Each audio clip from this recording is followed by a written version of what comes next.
Ngayon pong month of June, ang ating pong pinag-aaralan, nakapokus naman tayo sa paghayo or sending. Kaya ang ating pong theme this month ay Go Beyond the Walls. Ito pong walls ay hindi lamang po ito tumutukoy sa apat na sulok ng pader na nakapaligid sa atin, kundi ito din ay tumutukoy sa mga limitasyon na nagiging sagabal. So we must go beyond every limitations na kung saan ay nakakahinder sa atin para tayo ay mag-move forward. Noong pong first Sunday, we talk about bring the good news to your community. So all of us here, meron po tayong kanya-kanyang community. Merong community ng mga bikers, merong community ng mga gamers, merong community ng mga toppers. Iba-ibang community, di ba? Ng mga youth. Merong community ng mga parents. Yan. Lalo na pagka yung maghahatid sundo ng apo. Yan, magbabantay dun sa school hanggang sa mag-out sa klase. So tayong lahat ay merong community. Ibig sabihin ay meron tayong kanya-kanyang mga grupo na marami tayong nakakabuhulubilong tao.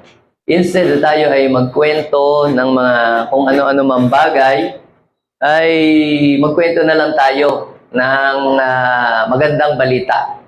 Kapag sinabing magandang balita, ito ay nagbibigay ng pag-asa sa buhay ng tao.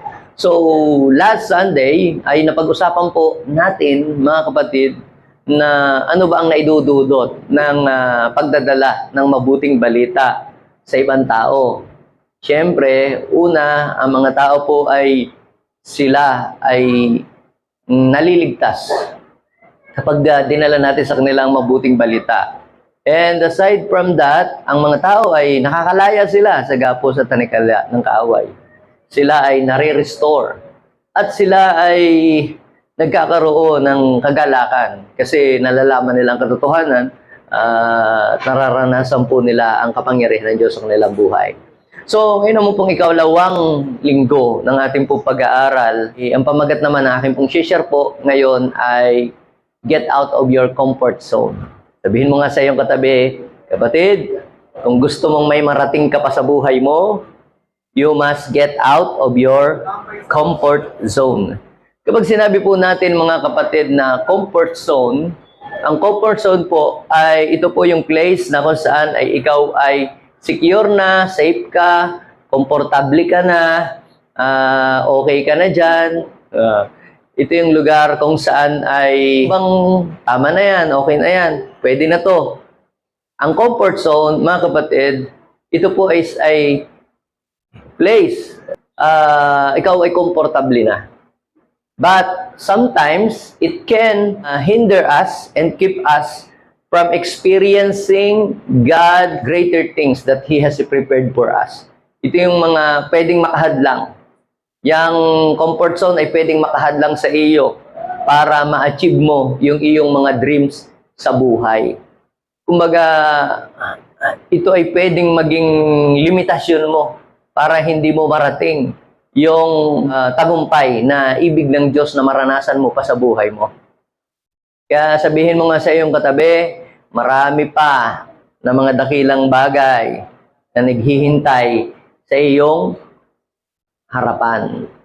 So, your comfort zone, hindi ko alam kung anong comfort zone mo. Pwedeng ang comfort zone mo ay yung iyong minimum wage or ang iyong comfort zone ay yung iyong lugar na tinitirhan ngayon o yung bahay na inuupahan mo ngayon o ang iyong comfort zone ay yung ikaw ay nakatira sa iyong biyanan o nakatira ka sa iyong lolo o lola o nakikitira ka sa iyong pinsan. Pwedeng yun ay iyong maging comfort zone. Pwedeng ang maging comfort zone mo yung trabaho mo ngayon. O, pwedeng ang comfort zone mo ay yung mga kaibigan na kasama mo ngayon. Okay? So, ngayon, kung gusto mong may marating ka pa, ibig sabihin makalayo ka pa, you have to sacrifice. You have to leave your comfort zone kung ano man yun. Para ikaw ay lumago, para ikaw ay makalayo. Your comfort zone can become your stagnant zone if you do not press on. Sabihin mo nga sa iyong katabi, your comfort zone can become your stagnant zone if you do not press on. Pangalawa, your comfort zone can become your limitation if you refuse to grow. Pwedeng maging limitasyon yan. Pag ayaw mo nang lumagos, hindi, dito na ako pinanganak. Kinalakihan ko na ito. Yung bang ayaw mo nang maghiwa-hiwalay kayo, magkakamag-anak, magkakapatid, gusto mo lagi kayong sama-sama. Maganda naman yung lagi kayong magkakasama. Tama naman yon.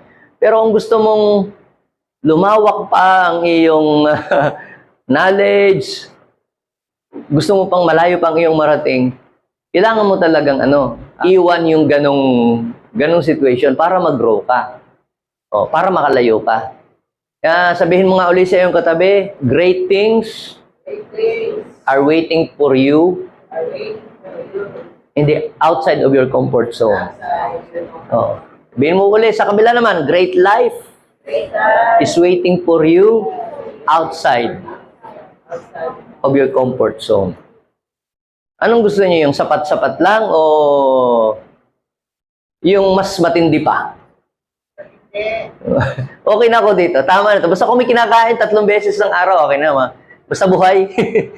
Ganon. Pero, kapatid, boring ang buhay kapag ka ikaw ay nandun sa sapat-sapat lang at tama-tama lang. Okay? Kaya dapat po nating maintindihan na may mas matindi pa na pwedeng gawin ang Diyos sa buhay natin. Kung aalis tayo doon sa kinalalagyan natin ngayon.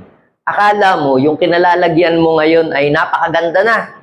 Akala mo yung kinalalagyan mo ngayon ay ikaw ay blessed na. Pero ang hindi mo alam, may mas matindi pa pala doon. May mas masigla, maunlad, maganda na inihinda pa pala ang Diyos. Sabi po doon sa Genesis, chapter 12, verse 1 to 7, basahin nga po natin yung nakasulat doon. Yan pong verse na yan ay patungkol sa pagtawag ng Diyos kay Abraham. Sabi po doon sa Genesis, chapter 12, verse 1 and 7, sinabi ni Yahweh kay Abraham, lisanin mo ang iyong bayan, ang tahanan ng iyong ama at ng mga kamag-anak at pumunta ka sa bayang ituturo ko sa iyo. Parang ang hirap ng gano'n, yung bang parang ang hirap kaya maghiwa-hiwalay, lalo na yung pag-reunion, na nagkasama-sama kayo, tapos nag-banding kayo ng 3 araw. Parang yung nakakalungkot yung aalis kang na lamang. Yung 3 araw pa lang kayo nagkasama-sama magpipinsan, parang ayaw mo na magkahiwa-hiwalay. Lalo na yung 20 taong kayo magkakasama, lalo na yung siguro kung 30 taon na kayo magkakasama, na bata pa kayo, magkakasama na kayo hanggang sa paglaki. Kaya yung iba, may opportunity sa abroad, ayaw mag-abroad kasi ayaw nilang maghiwa-hiwalay magkakapatid.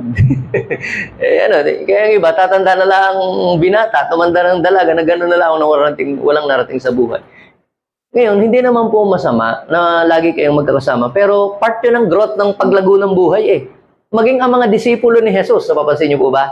Yung mga disipulo ni Jesus na 12, magkakasama sila sa loob ng 3 taon, magkakasama, sama-sama silang kumakain, pare-parehas ang ulam nila, pare-parehas yung pinupuntahan. Pag naliligo sa ilog, magkakasama sila nila Jesus.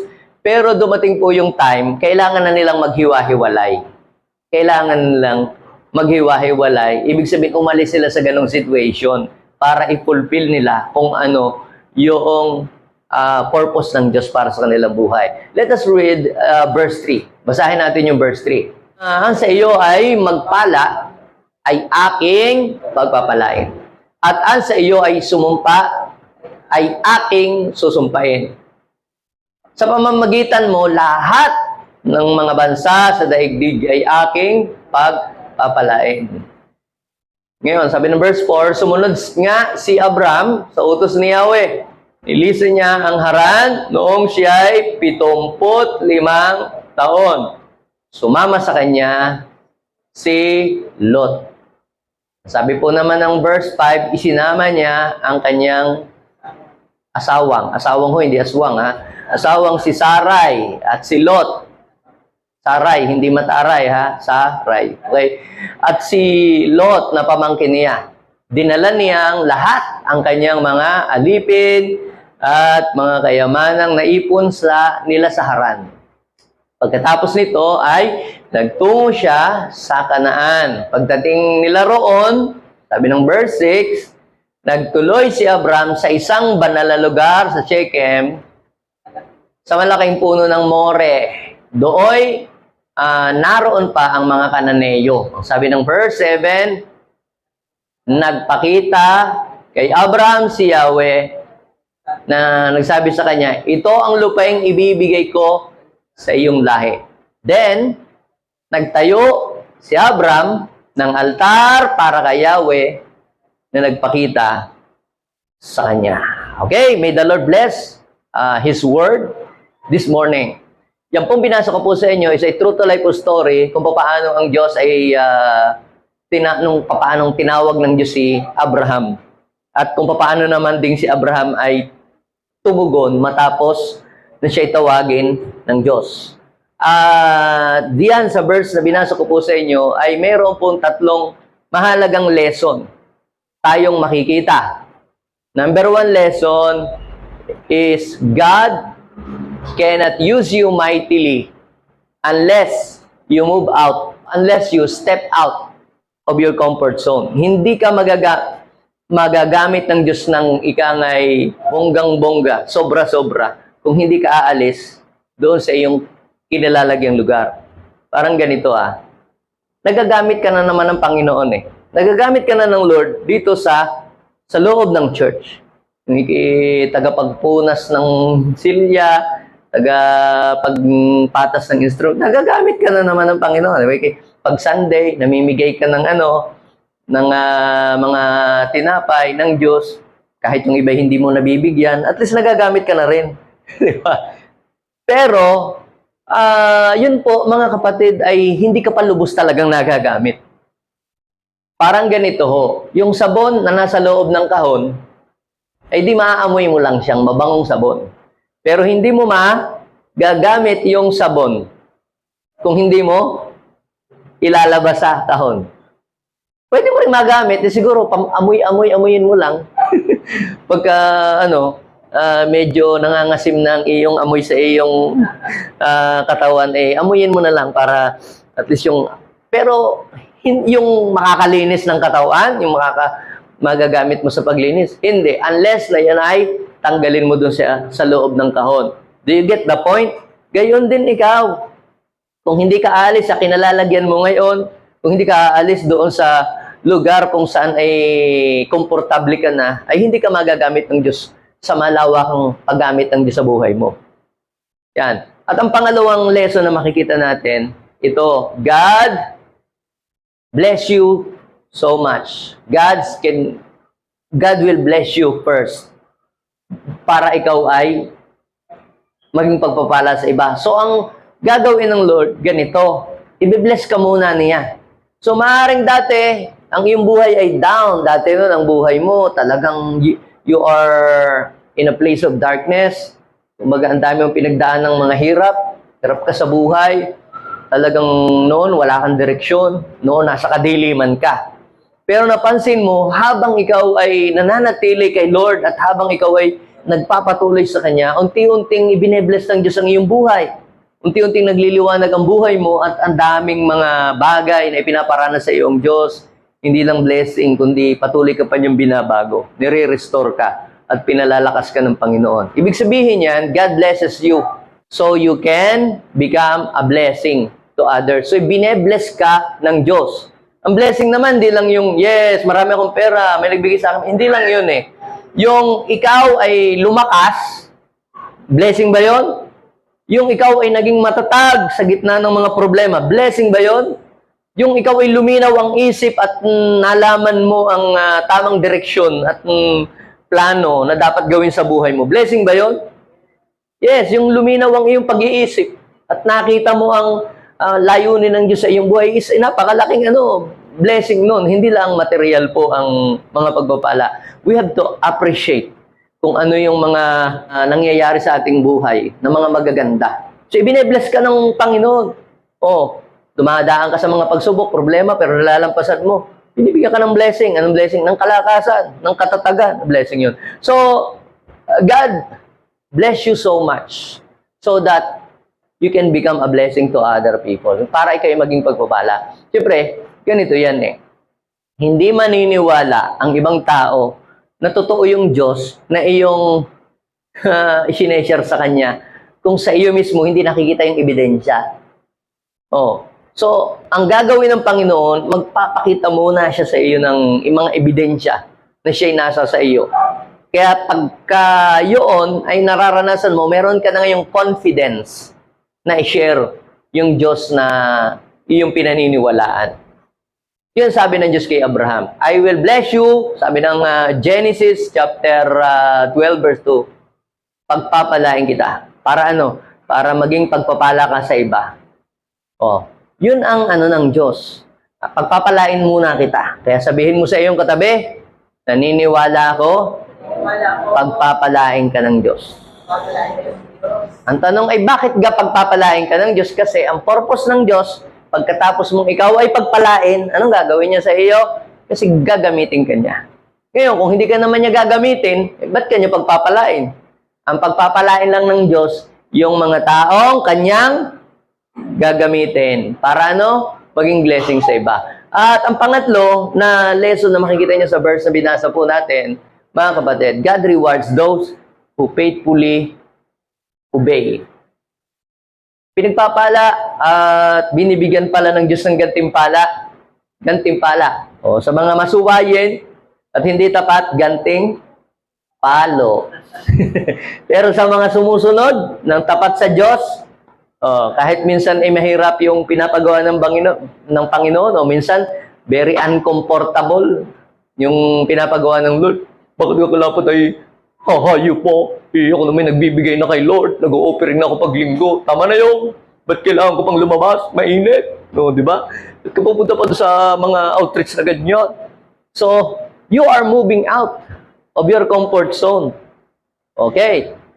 So, God rewards those who faithfully obey. Kaya sabi, ang iyo magpalay, aking pagpapalay. At ang sabi ng Panginoon, ang sino man sumumpa sa iyo, ay aking susumpay. Hihilingin ng mga tao sa lahat ng dako ng mundo na sila'y i-bless din.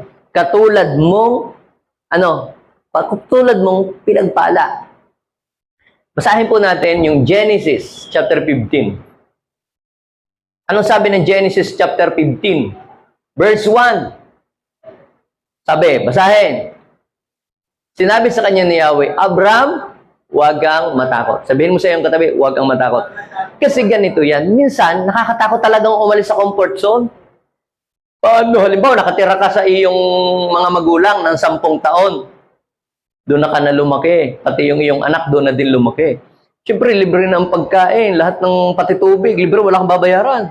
Diba? Nakakatakot kung aalis ka, paano yun? Tapos magre-renta kami ng bahay. Paano kaya kami makakabayan po? Dito nga lamang sa lugar ng mga magulang, kinakapos pa. Para kung ako'y aalis, baka lalo pa kaming kapusin. Di ba ganun? Kaya yung iba, dito na lang kami. Di ba? At least, nakakasurvive. Yun. Yung pong comfort zone sometimes is a place of survival. Yung bang ang gusto ng Diyos, hindi ka lang yung nagsusurvive eh. Gusto ng Lord, nagtatribe ka pa. Di ba? Sino gusto yung ang buhay niya hanggang doon lang sa survival mode?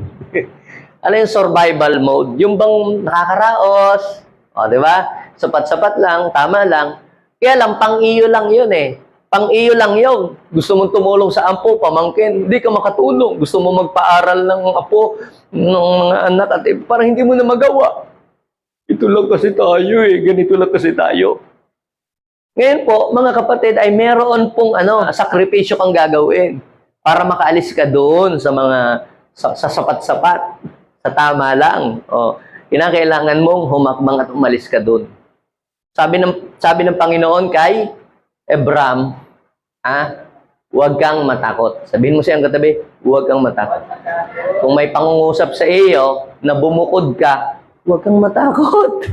Kung may pangungusap sa iyo na ikaw may work na ngayon, okay na. Pero kung may pangungusap sa iyo, huwag kang matakot. O parang kinakatok ng Lord ang puso mo na ikaw ay mag-engage sa business. O wag kang matakot. Ay, wag na, baka malugi pa ako. Sayang pang magagastos ko dyan. Ayun. Kaya pag ikaw ay laging natatakot, wala ka nang mararating. Di, hanggang dyan ka na lamang. Ang sabi ng Panginoon, ako ang iyong kalasag na mag-iingat sa iyo. Bibigyan kita ng alin? Bibigyan kita ng malaking, gantimpala. Kaya, totoo, that God rewards those who faithfully obey. Yung mga sumusunod sa Kanya, ginagantimpalaan pala ng Panginoon. Tsaka pag sumusunod ka sa Diyos, binibigyan mo si Lord ng dahilan para gantimpalaan ka niya. Halimbawa, di ba minsan, tayo ay humihingi ng pagpapala sa Diyos. Pero bakit minsan, ayaw tayong pagpalain ng Diyos? Parang bakit, madamot ba si Lord? Ba't di tayo pagpalain? Saan mo naman ilalagay? Saan mo naman gagamitin kung i-bless ka? Di tama na yung sapat-sapat lang.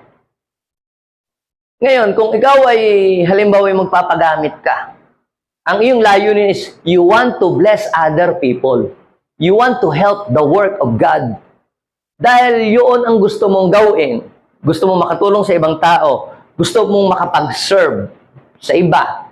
Gusto mong makapagbukas ng gawain. Gusto mong mag-lead ng maraming tao sa Panginoon. So, ang gagawin ng Lord para yun ay mapulpil mo, the Lord will give you another blessing. Ibig sabihin, may dahilan. Meron kang paggagamitan. Merong assignment. Yung mga blessing na ibibigay niya sa iyo. Kasi gagamitin mo ito for the expansion of His kingdom.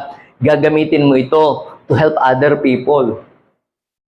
O, hapo ba ninyo? The Lord will give you an extra blessing. Sabihin mo sa iyong katabi, bibigyan ka ng Diyos ng hindi lang sapat-sapat. Sobra-sobra pa. May extra. Hindi lang para sa iyo. Hindi lang pang sarili mo. Kung tutuusin, mga kapatid, si Abraham na may bless na, ano pa kanyang hahanapin? Wala nang hahanapin pa. Oh, okay na siya. Now, ngayon, tatlong mahalagang bagay ang akin pong ibabahagi on how to move out from our comfort zone. Ano nga uli ang comfort zone? Ang comfort zone po, ito po ay place kung saan okay na tayo, safe tayo, at tayo komportable. But sometimes, it can keep us from experiencing God's purpose and provision and blessing para sa buhay natin. Your comfort zone can become your stagnant zone if you do not press on. Your comfort zone can become your limitation if you do not grow or if you refuse not to grow. Ayaw mo lumago. Now, pag-usapan natin dito sa binasa natin, paano tayo makakaalis doon sa ating comfort zone? Pwedeng ang comfort zone mo ganito. Basta pagka ako'y nakatapos ng high school, tama na yon. Okay na yun. Makakatrabaho na rin ako. Yung iba naman, basta ako'y makatapos ng elementary, okay na yun. Pero kung gusto mong umangat pa, makalayo pa, iiwanan mo yung comfortable situation mo na yun. Hindi, kailangan mo palang mag-aral pa ng college. Ganang, naku, magastos, tsaka maraming mga pag-aaral kang gagawin. Kung gusto mo makalayo, kinakailangan mo talaga na umalis doon sa iyong comfort zone at humakbang ka papunta doon sa uncomfortable situation. So, basahin po natin. Number 1, na gusto ko pong bigyang diin, respond to God's call. Sabihin mo sa iyong katabi, respond to God's call. Halimbawa, sabi ng nanay mo, anak, tayo ay magsuswimming. Anak, tayo ay mamamasyal. Nandun ka lang sa kwarto. Hindi ka kumikibo dun. Hindi ka makakalis talaga dun. You have to respond para makalayo ka. Ibig sabihin ay ikaw ay kailangan merong effort na gagawin. Minsan, hindi madali ang mag-respond. Tingnan nyo, basahin po natin yung Genesis. Genesis chapter 12, verse 1. Sinabi ni Yahweh kay Abraham, lisanin mo ang iyong bayan. Yung pamilyar ka na sa lugar mo, oh, di, malapit ka sa palengke, malapit ka sa bayan, malapit ka sa kapitbahay, sa iyong mga kakilala, sa iyong kumari, ganun. Ay, lisanin mo ang iyong bayan, ang tahanan ng iyong ama, at mga kamag-anak. Para kung titingnan natin, mga kapatid, very uncomfortable yung pinapagawa ng Lord. At pumunta ka sa bayang ituturo ko sa iyo. Ibig sabihin, yung lugar na pupuntahan mo, hindi mo pa alam. You have no idea kung anong meron sa lugar na yun. Buti ngayon, yung pupuntahan mo, pwede mo nang i-google. Pupunta ka doon sa, sa Waze o kaya Google Map, titingnan mo, ito pala yung pupuntahan ko, maganda pala. Malapit mo sa palengke yun. Nag-google na ho ngayon. Eh noon, walang ganon. Basta sabihin ng Lord, sige pumunta ka doon. Saan Lord? Basta doon. Very uncomfortable and very unfamiliar yun pong kanyang pupuntahan.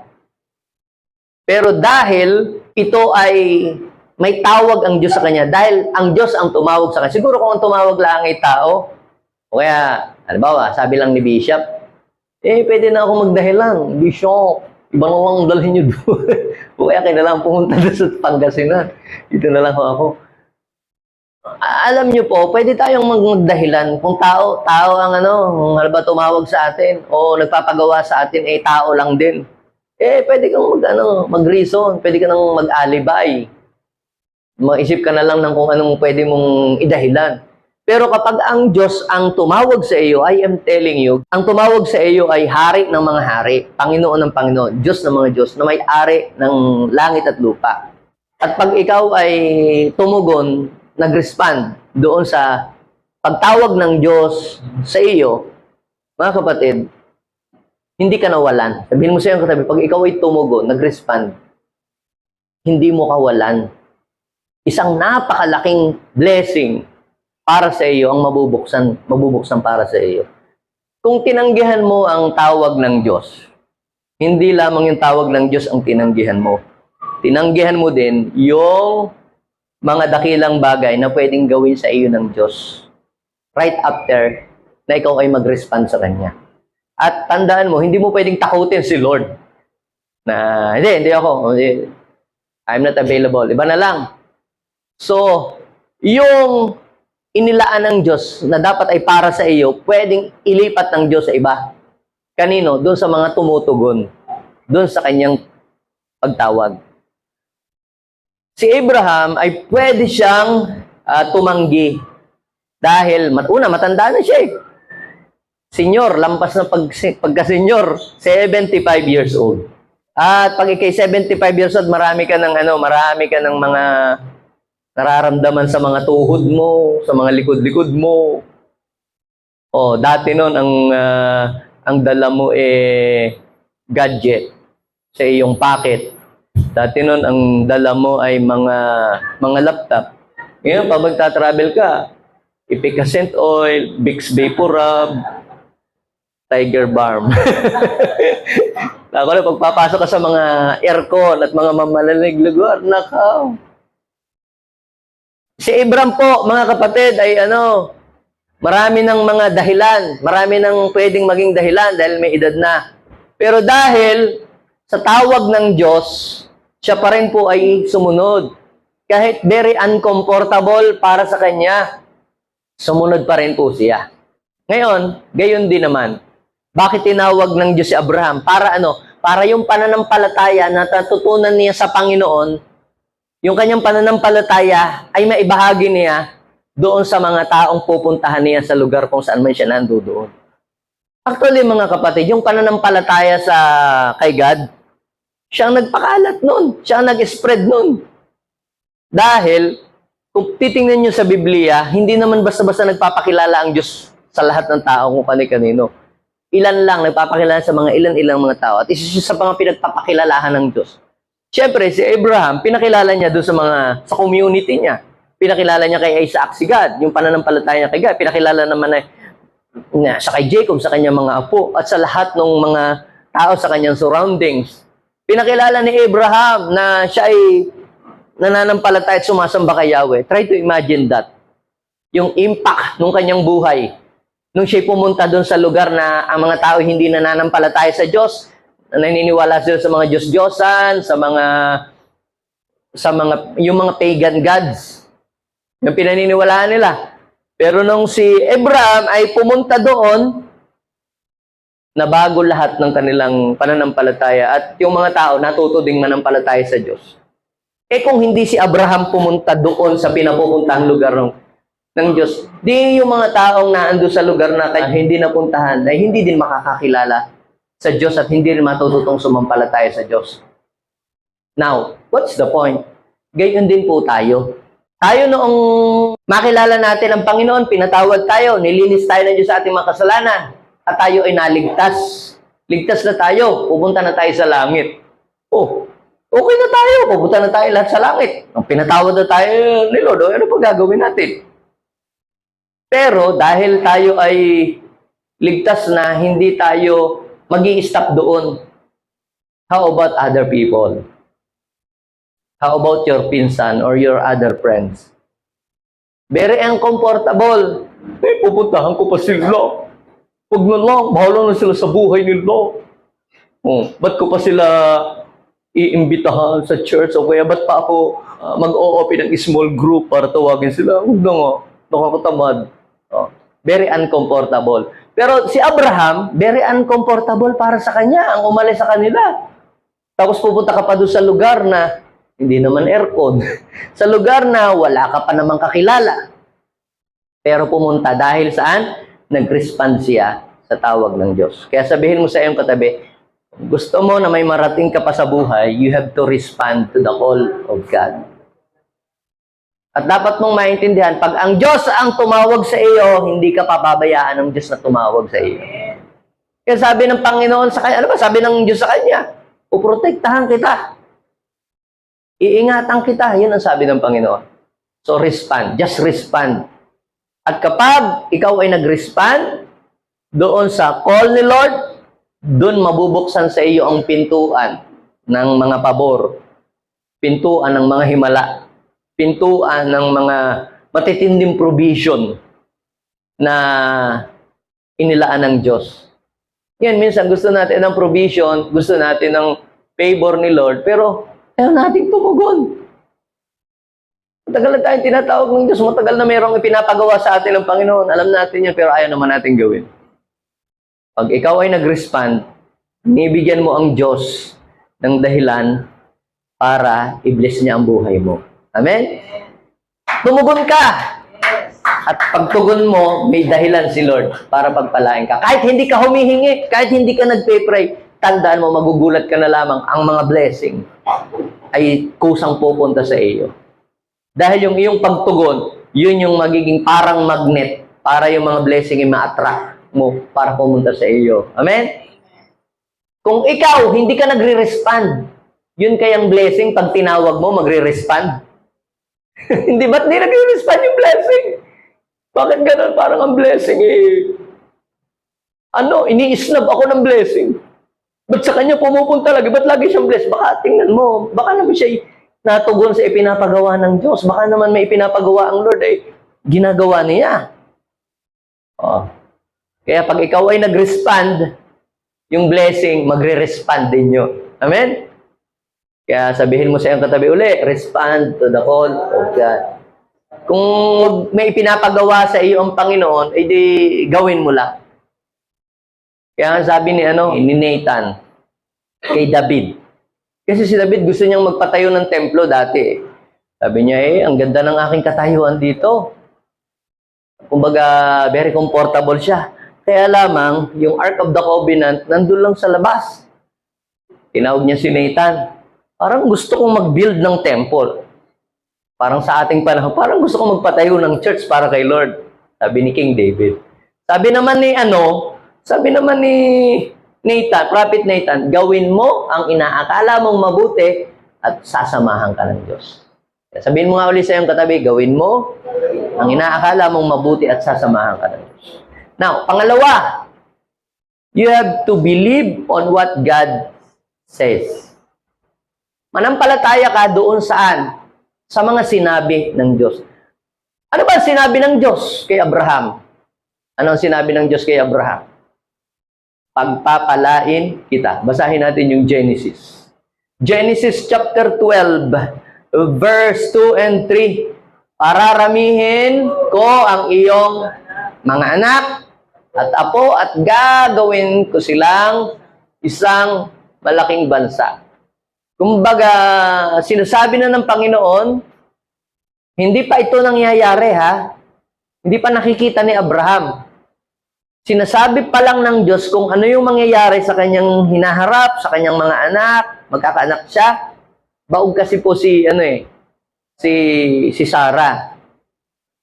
Hindi na magkaanak ang kanyang asawa. Ngayon, sinabi ng Panginoon na siya ay magkakaanak. Sinabi ng Panginoon na siya ay i-bless niya ng bonggang-bongga. Yan ang sabi ng Lord. At hindi lang yun.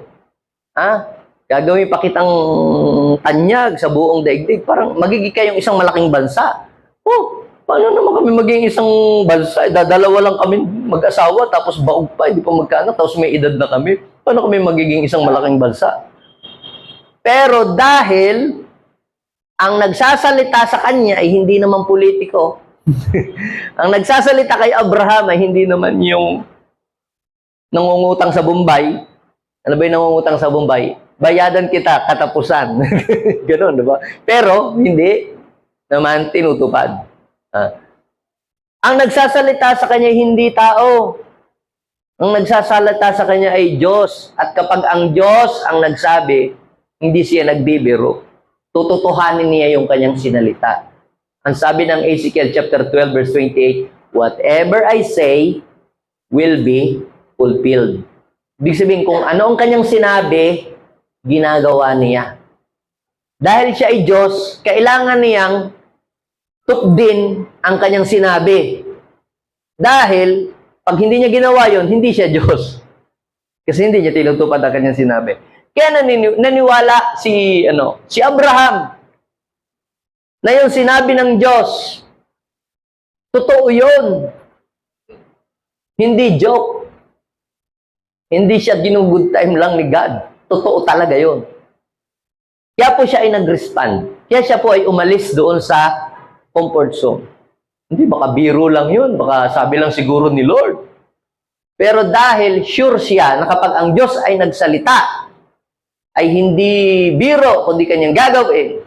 Kaya yun ang nagtulak sa kanya para siya ay umalis sa kanyang comfort zone. Halimbawa, kunyari lang, working student ka. Working student. Ngayon, gustong-gusto mo makapag-aral. Siyempre, gusto mo rin naman magtrabaho. Gusto mo mag-aral, kaya lang wala kang pera para tustusan yung pag-aaral. Ngayon, ang iyong uncle na nasa abroad, na mayaman, sabi ganito, ikaw ay aking pag-aaralin, susuportahan kita. Sabi yun ng iyong uncle. Dadalawang isip, huwag kang mag-alala, susupply ko sa iyong lahat, basta mag-aral ka lamang. Ngayon, mag-iisip ka ngayon, mag-resign ba ako sa trabaho?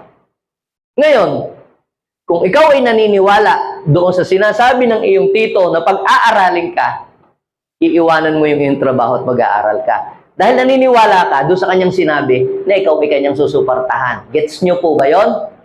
Ganito din sa Panginoon. Naniniwala ka na sinabi ng Panginoon, go and make disciple of all nations. Teach this new disciple to obey what I have commanded you to do. And, lo, I will go with you always until the end of the age. Naniniwala ka ba doon sinasabi ng Panginoon na sasamahan kita saan ka man pumunta? Naniniwala ka ba doon sa sinabi ng Diyos na I will never leave you nor forsake you? Naniniwala ka ba sa sinabi ng Lord na and my God will supply all my needs according to His riches and glory? Naniniwala ka ba doon sa sinabi ng Panginoon na kapag ikaw ay dumaan sa tubig, hindi ka malulunod, at pag ikaw ay dumaan sa apoy, ay hindi ka masusunog? Kung naniniwala ka doon, yun ang maghihila sa iyo para umalis ka doon sa iyong comfort zone. Bakit si Peter ay nakalakad sa tubig. Nakita ni Peter na si Jesus ay naglalakad sa tubig at nakita din ng mga disciples na si Jesus ay naglalakad sa tubig. Natakot sila kasi akala nila multo yung naglalakad. Pero sabi ni Jesus, hindi. Ako ito. Ako ang naglalakad sa tubig, hindi ako multo. Sabi ni Peter, Lord, kung ikaw yan,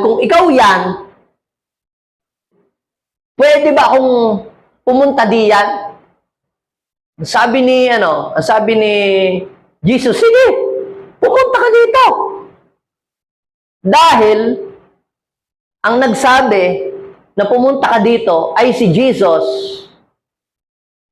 Kaya malakas ang loob niya na siya'y umalis sa bangka. Kasi ang nagsalita doon ay si Jesus. Makakalakad ka sa tubig. Umalis ka diyan. Come. Pero kung nagsasalita ay fisherman din, hindi aalis si Peter sa bangka. Fisherman din lang naman yung nagsalita eh. Pero dahil si Jesus yung nagsabi, alam niya na hindi siya pababayaan ni Jesus. Kaya kahit very risky and uncomfortable yung umalis sa bangka, ginawa niya. At yun nga, siya lang ang bukod tangi na naka-experience na makalakad sa tubig at yung iba ay hindi. Gets niyo po? Sabihin mo sa iyong katabi, huwag kang matakot. Pag may sinabi ang Diyos sa iyo, hakbangan mo, gagawin niya ang sinabi ng Panginoon.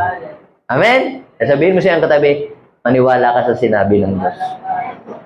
Genesis chapter 15, verse 5 to 6. Ano ang sabi? Dinala siya ni Yahweh sa labas. Saan kaya? Starbucks? Hindi. Ganito yan. Si Abraham ay nasa loob ng tent. At habang siya nasa loob ng tent, kasi noon, ang tirahan ng mga tao na naglalakbay ay nagtatayo lang sila ng mga tent. Parang yung natatanggal na ilagay, ina-assemble. Parang yung pagka yung may mga lamay. Ganon, yung mga tent, ganon. Makikita po ninyo, yung sa mga gilid-gilid at saka doon sa mga iskinita. May mga tent. Ngayon, siya ay nasa loob ng kanyang tent. At sabi ng Lord sa kanya, habang siya ay nakikipag-conversation kay Lord, i-bless kita. Parang noon, parang nagdadalawang isip si Abraham. At sinabi niya, Lord, ano pang kailangan ko? Ba't mo pa ako i-bless? Sino magmamana ng aking mga blessing na ibibigay mo sa akin? Ibang tao na lang ang i-bless mo, wag na lang ako. Kita po ninyo, kapag pala ikaw ay tinawag ng Diyos, kahit tanggihan mo yung blessing pupunta talaga sa iyo. Pupunta talaga sa iyo. Sabi niya, hindi alipin na magmamana ng iyong blessing. Ang iyong anak mismo ang siyang makikinabang sa mga blessing. Tapos sinabi ng Lord, lumabas ka sa iyong lungga. Get out of your tent. Sabihin mo sa iyong katabi, get out of your tent. Minsan, ang nakikita mo lang, puro ang lalawa, parang mga ganun. Nakikita natin dito, parang mga kahinaan ng ibang tao, mga mistakes ng ibang tao. Ilan nakikita natin. Pero pag tayo ay lumabas dito, makikita natin na dami pala talagang taong nangangailangan ng salita ng Diyos. Kung nakikita mo sa iyong sarili, problematic ka na. Yung parang ang bigat-bigat na ng problema mo. Gusto mo lang sumuko sa buhay. Pero paglabas mo dito, paglabas mo ng kwarto mo, ng bahay nyo, Lord, mapapa-thank you Lord ka na lang eh. Bakit? Mas blessed pa pala ang buhay ko kaysa kanila. Akala ko ako na ang may pinamakalaking problema sa mundo. Pero nung lumabas ka, gipit na nga sila sa buhay, wala pa silang Diyos. Ganun katindi, di ba? Ikaw, pinoproblema mo lang, wala kang masarap na ulam. Yung iba, ang problema ng iba, walang tatay, walang makain. Ikaw, ang problema mo lang, wala kang relo na bago. Ang problema ng iba, walang kamay. Ang problema mo, wala kang bagong sapatos. Ang problema ng iba, walang magulang na nag-aaruga sa kanya. Kaya sabihin mo sa iyong katabi, bless ka talaga Mas blessed ka. So, anong sabi ng Bible? Lumabas nga si Abraham. Oh, sabi ng Lord sa kanya, tumingin ka sa langit. Oh, masdan mo ang mga bituin. Mabibilang mo ba ang mga iyan? Ganyan karami ang magiging lahi mo. Si Lord nangungusap sa kanya sa pamamagitan ng kanyang mga salita. Ngayon, ang sabi ng verse 5, basahin natin, si Abraham ay sumampalataya kay Yahweh. Sumampalataya, doon sa kanyang sinabi, ibig sabihin sumampalataya, naniwala. Ano bang ibig sabihin sumampalataya? Yung naniniwala ka sa sinabi ng Diyos kahit hindi pa yun nangyayari. Naniniwala ka na yun ay mangyayari sa iyo. Ang tawag doon, pananampalataya. Hindi Lord, gawin mo muna. Tsaka dapat, to see is to believe ako. Dapat makita mo muna ginagawa mo sa akin. Tsaka ako susunod. Hindi po gano'n nagwo-work. Hindi po doon gano'n nag-o-operate ang blessing ng Lord. Hindi gano'n nag-o-operate ang power ng Lord. Kinakailangan muna na paniwalaan mo yung kanyang sinabi. Then, tsaka siya gagawa. Depende sa iyong pagtugon at depende sa iyong paniniwala. Kaya kung ano yung pinaniniwalaan mo, yun din lang yung mangyayari sa iyo. Sabihin mo sa iyong katabi, you will receive what you believe. So kasi may mga Kristiyano ng paniniwala, ay ganito. Kahit kami naghihirap, basta ang importante, kasama natin si Lord. Then, according to your faith, it will be done to you. Ganun nga ang mangyayari sa iyo. May verse ba yun? Meron din namang verse na ganun. Pero may verse din ba na kapag ka ikaw ay sumunod sa Diyos and my God will supply all your needs? Meron din. Ngayon, mamili ka alin doon sa mga verses na yun ang gusto mong i-claim sa buhay mo. Kasi kung ano yung pinaniniwalaan mong verse, yun ang mangyayari sa'yo. Kasi ganito, nakalagay sa Bible, meron daw mga Kristiyano na puputulan ng ulo ng mga sumusunod kay Jesus. Di ba? Meron namang mga sumusunod na ipapakain daw sa mga leon. Pero meron ding mga sumusunod sa Panginoon, sabi ni Jesus, ito, biblical, Mark chapter 10, you will receive 100-fold sa lupang ito. Pero may mga pagsubok. Ngayon, ikaw na lang ang mamili kung anong verse doon ang gusto mong panghawakan. Ikaw ba yung gusto mong pag sumunod ka kay Lord, putol ang ulo mo? Hindi, panghawakan mo yun. Oh. Ikaw ba yung pag sumunod kay Lord, makakaranas ka ng tribulation? Di yun ang paniwalaan mo. Ikaw ba yung pag sumunod ka sa Panginoon, ikaw ba yung maghihirap? Kung yun ang paniniwala mo, yun ang paniwalaan mo. Pero ako po, ang pinaniniwalaan ko ay yung katulad ng pinaniniwalaan ni Abraham na pag nag-respond ka, sumunod ka, He will bless you so that you will become a blessing to other people. Those who will curse you will be cursed. Lahat ng magsusumpa sa iyo ay susumpahin din. Naalala ko itong matagal mga 2 taon pa lang ako nagpapastor dito sa Pangasinan. Ewan ko kung natatandaan ninyo yun. Ito ay anniversary sa Alog. Alog. Nakabarong pa ako noon, nakabarong anniversary. Naulan pa yun. Alam niyo ba yun?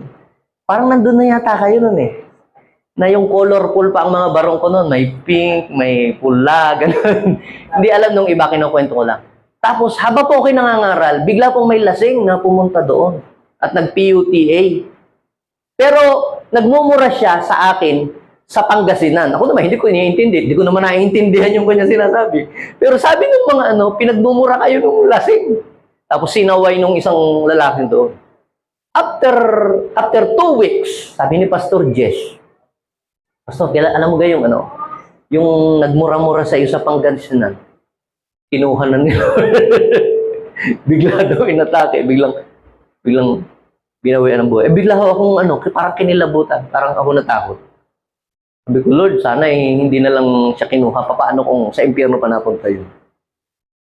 Yung mga tao na yung nag-curse kay Bishop, yung mga tao na nanira kay Bishop, na hindi naman sila wala namang ginawang masama si Bishop sa kanila. Lahat yun, kinuha ni Lord.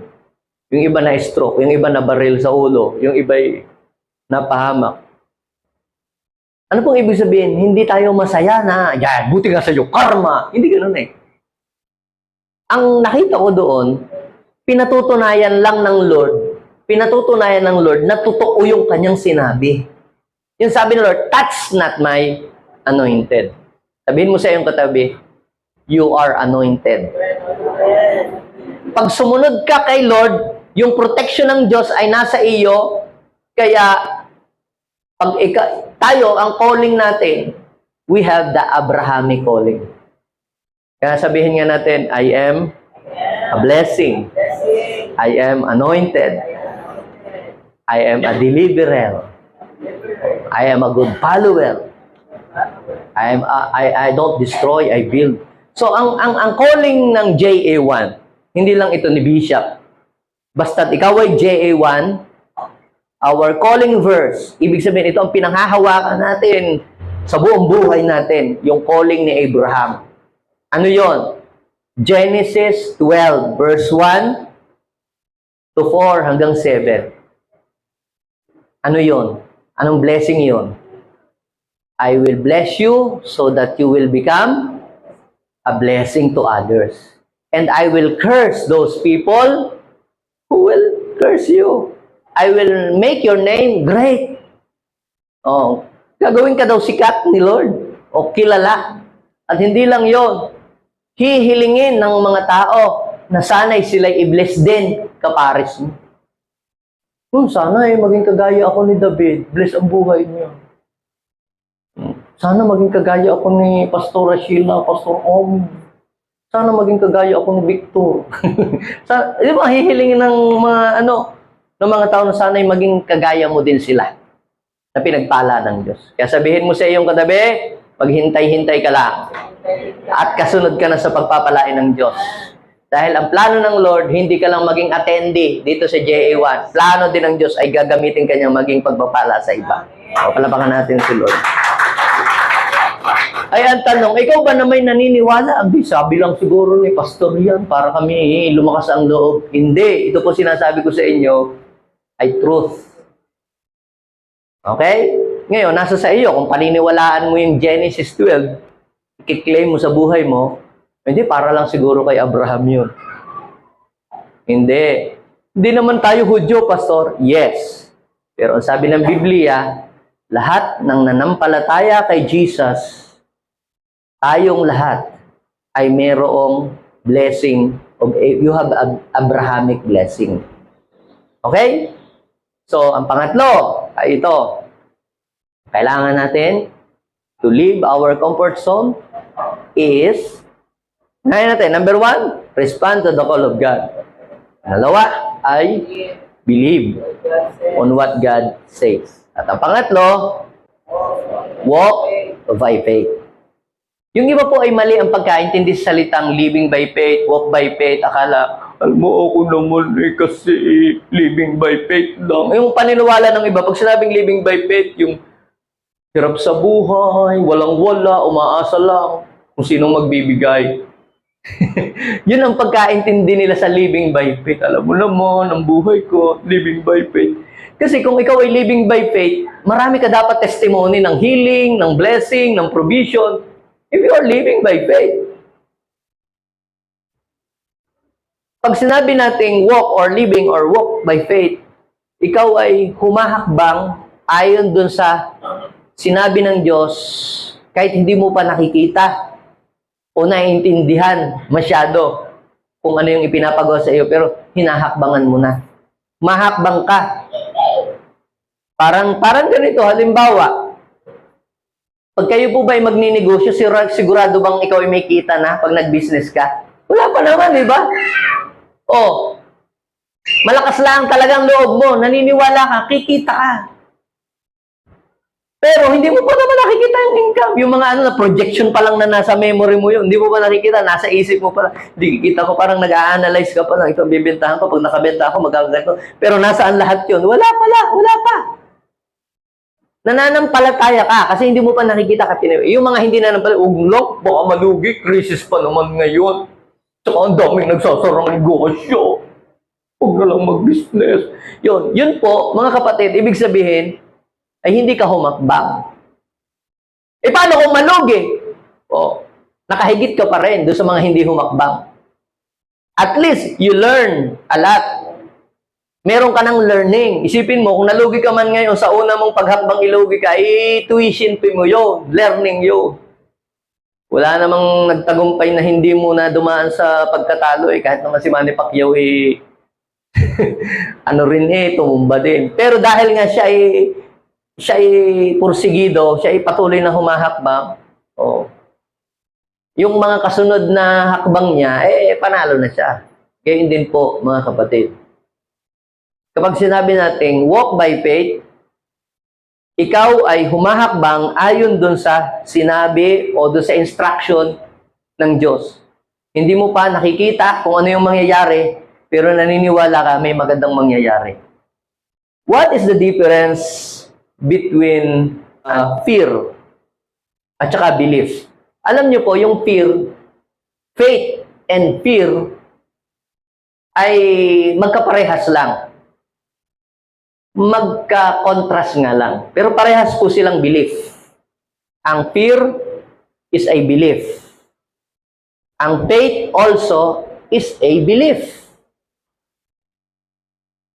Ano po ang fear? Ang fear ito, you believe that something bad will happen. Kapag ikaw ay humakbang, something bad will happen. Negative will happen. Nako, pag nag-business tayo, malulugi. Nako, uutangin lang yan ng ating kamag-anak. Nako, ganun.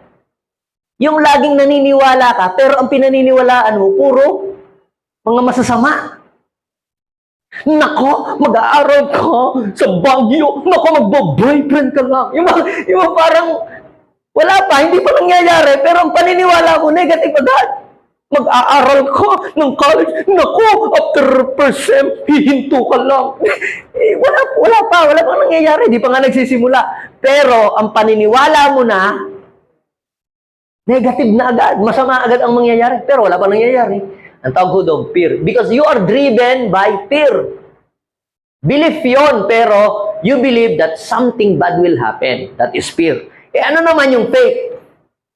Ang faith is this, hindi pa rin nangyayari, but you believe that something good will happen to you when you step, when you walk, when you move out. Belief din yun. Yun nga lang, ang pinaniniwalaan mo, may magandang mangyayari. Kaya nga, sabi ng Panginoon sa Numbers chapter 14, verse 28, I will do to you the very words I heard you say. Kaya kung sinabi, makakatapos ang pag-aaral, nako, the Lord will supply all my needs, mapapatapos natin pag-aaral. Hindi lang yan bachelor, magmamasteral din yan. Nako, yan magiging magdo-doctorate din. Pero wala ka pa, wala pa sa kamay mo, di pa dumadaan yung pang-papaaral, di ka pa nga nakapag-pa-enroll, di mo nga alam po sa kukuha. Pero sinasabi mo na yun, at magugulat ka isang araw, kapag patakos ka ng anak, himala na Diyos yun. Ginawa ng Diyos kung ano yung mga sinasabi mo.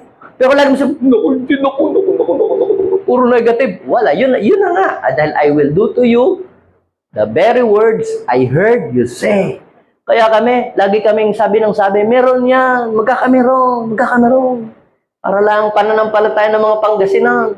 Yung wala, meron. Pero wala yun. Meron. Sabihin mo sa iyong katabi, walk by faith. Walk by faith. Hebrew chapter 11 verse 8.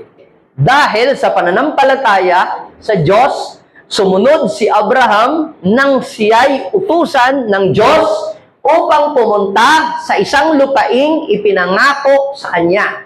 Sumunod nga siya kahit hindi niya alam kung saan siya pupunta. Alam mo, talagang blessed talaga ang JA1 family. Dati kasi noon ganito, yung nagsisimula pa lang ang JA1, tinatawanan ang mga na-attend. Dahil ayan naman yung JA1, yung mga yung mga na-attend kay Art. Mga samahan niyang mga yan ng mga mahihirap. Ganun ang Parang napipersecute sila at samahan daw lang naman yan ng mga mahihirap. Pero nga dahil we have the Abrahamic calling, pinangahawakan ng Abrahamic calling, na-bless yung mga tao. Ngayon, makikita natin, may lupa, may church na ang JA1. Tapos, yung mga umaattend, tigi-tigisang mga buong pamilya ay pupunta doon. Eh ngayon, ang problema ngayon ay yung parking. Sabi ngayon ng mga tao na, yun namang mga JA1, samahan lang naman yan ng mga mayayaman. dati noon, samahan lang daw ng mahihirap. Ngayon, baligtad na ang confession. Praise God. O, alam mo, pag kino-confess, mangyayari yun, di ba? Samahan lang daw yan ng mga ano. Eh ngayon, si Bishop ay nagdi-devotion. Dahil nga, nagpe-pray siya kung paano magkakaroon ng parking, kung magagawa ng ano yung sa SM, yung may parking na ano. Ngayon, ay nung siya nagbabasa ng Bible, isa sa kanyang devotion, nabasa niya yung Psalms, I think, 16 verse 6. I will give you the land of inheritance. The land of inheritance. Pinanghawakan niya yun. Isang araw, may lumapit po doon sa ano? Doon sa ating gwardya. Doon sa nag-gwardya. Sabi ano, baka gusto ng inyong bishop na bilhin aring aming lupa. Alam ninyo, doon pala sa harap ng mega church na ganyan, ay marami pa, may bakante palang lupang sobrang laki, kung 1 hektarya pa yata yun. Kaya lamang ano, 20,000 per square meter. Times nyo sa ano? I-times nyo sa ilang bang yun? 10,000. Ilang milyon yun? Eh, nung namamahalan si Bishop, sabi niya, mahal. Walang bibili niya. Deklarasyon walang bibili niya. Eh, tinawadan ni Bishop ng 8,000. Ayaw. Siya, wala ikang bibili yan. Mahal. Hanggang sa ano nyo po? Binigay lamang ho ng 9. Ngayon, nakapag-down na ng kalahati. Kaya ngayon, pag pupunta tayo doon, may parking na yung ating mga sasakyan, mga bus. Laki. Oh, ay ang church nga natin, nag-commit kailangan lang ni Bishop ng 2,000 na mga tao na kahit church. Kaya nga ang church natin ay magtatanim doon. Every month, magbibigay tayo. At least dalawang taon na tigwa 1,000 lang a month para dumaloy sa atin yung gayong blessing. Try to imagine that. Napakalawak ng lupang yung nabayadan. Sabihin mo sa iyong katabi na napaka-imposible. Sabihin mo sa iyong katabi, walang imposible sa Diyos. Sabihin mo nga sa iyong katabi, ang Diyos ay yung pinaglilingkuran, mayaman siya. Kaya kung ngayon namumroblema ka sa panghulog ng iyong sasakyan, sabihin mo, mananampalataya tayo sa Diyos. Mayaman yung Diyos natin. Amen? Kaya kanyang bigyan ng panghulog sa iyong sasakyan. Naniniwala ba kayo doon? Magbubukas ang Lord ng pintuan para magkaroon ka ng trabahong maayos, ng negosyong maganda. Kaya ba ng Lord gawin yon? Pero dapat i-confess mo. At hindi mo lang ikino-confess, hinahakbangan mo kung ano yung iyong confession. Hindi lamang yung pagpalain mo ako, pagpapalain na ako ng Diyos. Amen! Tapos may nag-offer sa iyo ng trabaho. Ayaw mo namang tanggapin. Hindi mo alam, nagbukas na pala sa iyo si Lord ng door para i-bless ka. Pero may nag-offer ng trabaho sa iyo, ayaw mo namang kunin. Para kang yung naaapawan ng baha na nagpadala ng helicopter, ayaw mo sumakay. Kailangan pala talaga nating humakbang para malayo ang ating marating sa buhay. Basahin po natin ito kung magwawakas. Genesis chapter 13, verse 14 hanggang 18. Basahin natin yung verse na yan. May lesson tayong mapupulot dyan. Pagkaalis ni Lot, kailangan pala mo nang maalis si Lot. Kasi sino ba si Lot? Si Lot kasi, sabit lang kay Abraham. Di naman siya talaga yung tinawag si Abraham. Siya lang naman ang tinawag. Sinabit si Lot. Naging problema niya tuloy. Kaya sabihin mo sa iyong katabi, pag ikaw lang ang tinawag, huwag mong pilitin yung mga hindi tinawag. Mamaya magiging problema pa. Tapos sasabihin mo sa akin, Pastor, tulungan mo ako sa problema kong aray. Ay, ba't hindi? Ikaw lang naman ang tinawag. So, ngayon, itong si, binless din dahil sumama siya kay Abraham. Binless din siya ni Abraham. Nung yumaman na si Lot, kasasama niya ng kasama yumaman niya, umunlad na rin ang kanyang buhay. Ngayon lang, parang noong siya'y umunlad na, nag-aaway na yung kanilang mga tauhan. Ito namang si Lot, ayaw pagsabihan yung mga tauhan niya. Uy, huwag naman kayong gulo, makakaya naman kayo, uncle. Binless na tayo, nabless tayo dahil sa kanya. Kayo naman mag-behave. Ang ginawa niya, pinamili siya ni Abraham. Hindi naman tayo magkaaway parehas tayong JA1. Kung gusto mo sa kaliwa, doon ka, ako sa kanan. Gusto mo na sa kanan, doon ako sa kaliwa. Alam nyo, merong pagka-greedy itong si Lot. Tumingin siya sa paligid niya. Nakakita siya ng lugar na ang tingin niya ay masagana at mayaman. Pinili niya yung magaganda. Parang ganito, binibigyan ka ng mangga, ang pinili mo yung mga madidilaw, mahinog na. Pero hindi mo alam, bulok pala yung loob. At ang itinira mo yung mga mga sa tingin mo yung mga reject. Doon siya pumunta sa Sodoma at Gomora. Pero hindi niya alam, napakasama pala ng mga tao doon. Alam niyo po ang nangyari, napahamak siya. Pagkaalis daw po ni Lot, yan, ano ang nangyari? Yan, sa verse 14. Sabi ng Lord kay Abraham, tumanaw ka sa palibot mo. Ang buong lupain na tatanaw mo ay ibibigay ko sa iyo. Tingnan mo. Sabihin mo nga sa iyong katabi, what you see is what you get. Ibibigay daw ng Panginoon at sa kanya at sa kanyang magiging mga lahi. Sabi ng verse 16, ang iyong salinlahi ay gagawin kong sindami ng alabok sa lupa na di kayang bilangin ninyo. Para kung dadalahin natin sa espiritual, tingnan mo dito sa buong Pangasinan, yan. Mambayan, Mangaldan, o Lingayen, o San Jacinto, yan. Pumunta ka kung saan mong bayan mo gusto. At mag-build ka doon ng gawain. Nako, dadami ang mga taong susunod sa iyo. Makakakilala sa Lord. Kung i-convert na, i-illustrate natin yan doon sa ginagawa nating moving out. Now, ito. Ang sabi po sa verse 17, libutin mo na ang buong lupain. So, ibig sabihin, kailangan mo talagang humakbang ka para meron kang marating. Sabihin mo sa iyong katabi, kailangan mo talagang humakbang para meron kang marating. So, kung halimbawa, nang pe-pray ka na, Lord, sana magkalupa kami, dapat maghanap ka ng mga lot for sale, ganon. Ganyan kasi ang ginawa natin hindi, nagpe-pray tayo, pray tayo dito, sana magkalupa. Ang ginawa ho namin, kami naglilibot, basta't may lot for sale, tanong sa mga bangko, awa naman ng Diyos, nakakita din ba't pastor, di pa tayo nagsisimula? Marunong ang Diyos. Ang delay, sometimes, ay blessing.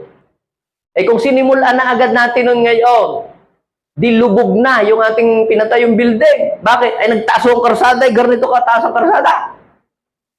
Pinapaganda muna ni Lord yung karsadang dadaanan. Amen? Yung pala, sabi ko, Lord, kaya pala may delay. Kasi inuuna mo munang gawin ang karsada. Ngayon, ang karsada, nandun na sa Villa Flor. Ayos na. Alam nyo kung hanggang saan lang ho ang kalsada? Hanggang doon lang sa lote ng ating church. Tapos, dead end na doon. Doon lang talaga sa tapat ng church natin na pagtatayuan. Ang tawag doon, favor ni Lord. Sabi ng mga ibang kapitbahay, ba't hindi itinuloy dito sa amin? Hindi, aking faith. Si Lord ay marunong. Nung unang binili natin yung lupang yon, sabi ko, parang nagkamali yata ako ng pagkabili din. Bakit pangit ang daan? Tapos kaunting ulan na ay binabaha na. Parang ako'y nawawala na ng pag-asa. Noong pinaganda yung kalsada, sabi ko, hindi ka talaga bibigyan ng Diyos ng isang bagay na hindi niya kayang pagandahin. Amen? Sabihin mo sa iyong katabi, maglibot-libot ka na. Oh. Eh, kung gusto mo isasakyan, edi maglibot-libot ka na, magtingin ka dyan. Eh, wala pa akong pambayad, edi magtingin ka. Oh. Kung bahay naman ang gusto mo, edi magtingin-tingin ka. Diyan. Gusto mo, magbarong ka. Para huwag kang pumunta naka-t-shirt. Ikaw magbarong ka, tapos nakakorbata. At ako, siguro, magkakapihin ka pa nung, diyan sa Bayanihan Hall. Oh. At ang tingin sa iyo, marami kang pera. Ay, marami, nasa langit pangala. Alam niyo po, mga kapatid, dahil ikaw ay anak ng Diyos, umakto ka na parang ikaw ay anak nga talaga ng Diyos. Hindi yung parang, hindi kami, basta kami, ganito lang kami. Eh di para kang hindi ka tagakaharian ng langit kung umasta. Oh, yun yung mga hindi mayayaman, ay parang kung umasta ay akala mo'y mayaman. Oh, ay ikaw naman, totoo, legit kang anak ng Diyos. Ibig sabihin, anak ka ng hari. Amen? Tagapagmana ka ng Diyos. Oh. So, ano po ngayon ang nangyari? Sabi, ilibutin mo na yung lahat ng lupa. Ay, ibibigay ko sa iyo yan. I will give to you every place where you set your foot. Sabi na. Sabi ng verse 18, basahin natin. Lumipat si Abraham sa Hebron at doon siya tumira. Bali siya. From one place, from his old place, pumunta siya doon sa panibagong lugar. At nung siya ay nandun na, nakalipat na siya, ano ang isang bagay na makikita ninyo na hindi niya nakalimutan? Basahin natin. At siya po ay anong ginawa? Siya ay nagtayo ng altar para kanino? Para kay Yahweh. Di nyo po ba napapansin, pag binalikan ninyo po yung text doon sa Genesis chapter 12, verse 7, doon sa ating text kanina, pagpunta niya po sa More, nag-stop over siya doon, tapos nag-build siya ng altar, at ano kanyang ginawa?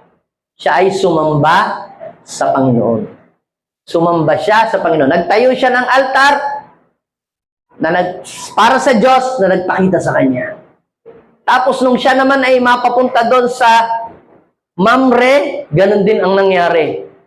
Doon sa Genesis 13, verse 18, nagtayo din po siya ng altar. Ano ba ang altar? Para saan ba yun? Yung altar is a place of worship. Ang altar is a place where you can connect to God, where you can connect to the presence of the Lord. Sabihin mo sa iyong katabi, saan ka man dadalhin ng Lord? Magtayo ka ng gawain ng Lord doon. Mag-invite ka ng tao. I-connect mo sila kay Lord. Ilapit mo sila sa Panginoon. Yun po ang purpose ng altar. Oh, dati sila Pastor Sheila, nandito lamang. Comfort zone nila, dagupan. Ngayon, they went out of their comfort zone. Pumunta sila doon sa Santa Barbara and they built an altar for the Lord. Sa marunong. Nag-build sila ng altar. Kaya sila marunong. Aba, nung napapunta sila sa Pataya, nag-build uli doon ng altar. Aba, nung napapunta sa, ano pa yun? Bentenilla, nag-build na naman ng altar. Ano po yung nagpa-construction? Hindi literal na altar. Nung Old Testament, ang altar is a place where you can worship the Lord, where you can connect into the presence of God. Yan ang connecting point, or yan po yung place of your connection kay Lord. Yung mga small group, halimbawa, pumunta ka sa isang lugar, nag-open ka doon ng gawain, para kang si Abraham na nag-build ng altar para yung mga tao makakonect kay Lord. Sina Pastor Bong, comfort zone nila, dagupan. Napapunti sila ng Manawag. Oh, wala silang alam, wala silang kakilala. Pero nung sila nandun, they built an altar doon sa Pugaro. Ang daming taong nakalapit sa Panginoon. Ang daming nabago ang buhay. Ngayon naman, napapunta sila ng bayan. nagtayo na naman sila doon. Sila, Pastor Dave, dito lang sila, mga yan. Oh, nagbibigay-bigay ng tinapay. Pumunta doon sa babasit, nag-build ng altar. Ibig sabihin, nagbukas ng gawain. Sila Pastora Loida, doon sa Manat. Alam nyo, mga kapatid, ang altar is a place where people can worship and connect the Lord. Kaya sabihin mo sa iyong katabi, tinawag ka ng Lord para mag-build ng altar para sa Kanya. At yung mga tao, pansin niyo po ba, bakit si Abraham ay binless ng Diyos? Kasi lagi siyang nagbi-build ng altar para kay Yahweh. Sabihin mo sa iyong katabi, huwag kang matakot mag-build ng altar. Kasi doon sa altar, doon pinapadaan ng Diyos yung pagpapalang papadaluyin niya sa iyo. Amen? Alapakan natin si Lord. Thank you, Lord, for your loving kindness. Salamat. Dahil kami po, Panginoon, ay binigyan mo ng mensahe na kailangan pala namin na umalis kami sa aming kinalalagyan ngayon at humakbang kami para i-fulfill namin kung anong aming mission sa buhay. Salamat po dahil pinakita mo sa amin na marami ka pa palang mga dakilang bagay na gusto pa na gawin sa buhay namin. Lord, naniniwala ako, itong mga estudyanteng nag-aaral dito, hindi lang sila hanggang bachelor ang mararating sa buhay. Lord, they will become a doctor. Yung mga empleyado dito, Lord, naniniwala ako hindi sila maging forever na empleyado lang.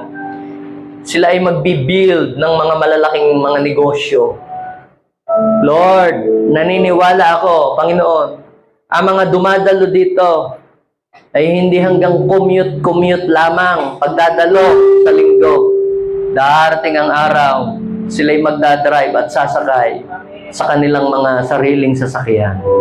Lord, nananampalataya ako, Panginoon, at nanghahawa kami sa Abrahamic blessing, sa Abrahamic calling, Genesis chapter 12, verse 1 to 7. At Lord, hindi namin makakalimutan ang mag-build lagi ng altar para sa iyo, ang sumamba at magpuri at magpasalamat dahil walang ibang Diyos na pinanggagalingan ng mga blessing, ng buhay, ng hininga, ng lakas na meron kami, kundi ikaw lamang. Thank you, Lord. To you alone the glory and honor and thanksgiving. In Jesus' name, amen and amen.